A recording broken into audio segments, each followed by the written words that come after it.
Instagramda savol tushdi fuqarolarimizdan. Akamiz yozyapti, 58 yoshda ekanlar.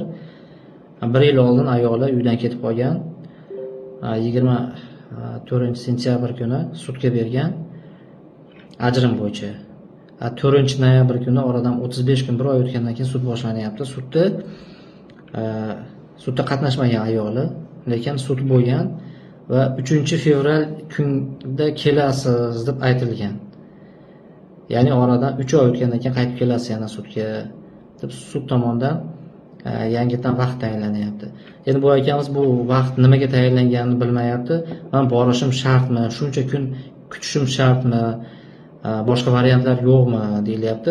Buni agar sizga tushuntirib beradigan bo'lsam, demak sud o'sha sizlar 1 yildan beri birga yashamayotganliklaringni inobatga olib, yoshlaringni inobatga olib, o'sha asoslar ajrim uchun yetarli ekanligini inobatga olib 3 oylik muhlat beryapti.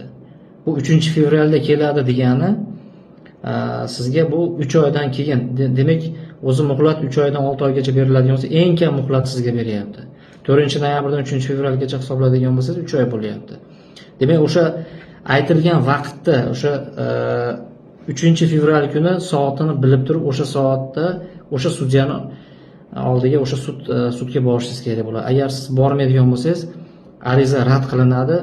Oradan keyin 7 oydan keyin yana qaytadan berishga to'g'ri keladi, yana qaytadan muhlat qo'yiladi. Natijada siz 1 yildan ortiq vaqt yo'qotasiz. O'shaning uchun hozir sizni ishingiz to'g'ri ko'rib chiqilgan sud tomonidan va eng minimal 3 oylik muhlat berilgan.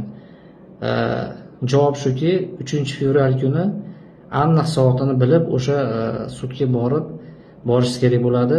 Ayolingiz keladimi, kelmaydimi, sud o'zi ko'rib chiqib, nikohni bekor qilish haqida qaror e'lon qiladi.